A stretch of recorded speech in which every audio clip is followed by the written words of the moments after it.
এইভাবে পানি দিয়ে গোসল করালে নাকি কানে পানি যায়। কিছুদিন আগে একটা ভিডিও দিছিলাম, ওইখানে অনেকেই কমেন্ট করছেন। তো হ্যালো এভরিওয়ান, আদিবাস ক্যাট ফ্যামিলি থেকে নতুন একটি ব্লগ নিয়ে চলে আসলাম। এখানে জাস্ট একটাই কথা বলবো যে কেন কানে পানি যাবে। আপনারা যারা নতুন বিড়াল পালেন তাদের কাছে এগুলো হ্যাসেল হতে পারে, আমাদের কাছে না। আমরা ওদের কানটা ভালো মতো ঢেকে তারপরে ওদেরকে আমরা গোসল দিয়ে থাকি। আর ইমিকে গোসল করানোর উদ্দেশ্য হচ্ছে ইমির গায়ে অনেক পোকা হয়েছে, হয়তো আপনারা ভিডিওতে ক্লিয়ারলি দেখতে পাচ্ছেন যে কি পরিমাণের পোকা হয়েছে।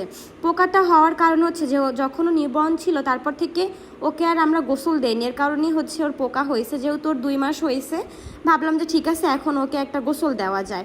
আর যেহেতু ছোট বাচ্চা বিড়ালদেরকে গোসল দিলে ঠান্ডা লেগে যায়, পার্সিয়ান বিড়ালকে গোসল করানো মানে বিশ্বযুদ্ধ সমান, মানে খুবই কষ্ট হয়ে যায়, হাত থাকে না। আপনারা যারা নতুন বিড়ালকে গোসল দিবেন বা নতুন বিড়াল পালেন তাদেরকে একটা কথাই বলবো, বিড়ালের কানটা ঢেকে হয় পানি দিবেন, আর না হয় ওদেরকে মাথাটা বাদ দিয়ে তারপরে ওদেরকে গোসল দিবেন। যেহেতু আপনারা এর আগে কখনোই গোসল দেননি, হয়তো পানি যেতে পারে। তো আপনারা আমার ভিডিও দেখিয়ে যে ওরকমভাবে গোসল দিবেন এমনটা না, আপনারা বুঝে শুনে তারপরে ওদেরকে গোসল দিবেন। আমি যেহেতু এর আগে অনেকবার গোসল দিছি, আমার একটা অভিজ্ঞতা আছে। আর অবশ্যই হালকা কুসুম গরম পানি দিয়ে গোসল দিবেন আর সাথে সাথে শুকিয়ে দিবেন। আমার বাসায় বিল্লুরা অনেক শান্ত, ওদেরকে গোসল দেওয়া কোনো হ্যাসেলের বিষয় না, যার কারণে আমার আসলে ঝামেলা হয় না। তো ওদের জন্য দোয়া করবেন। টাটা।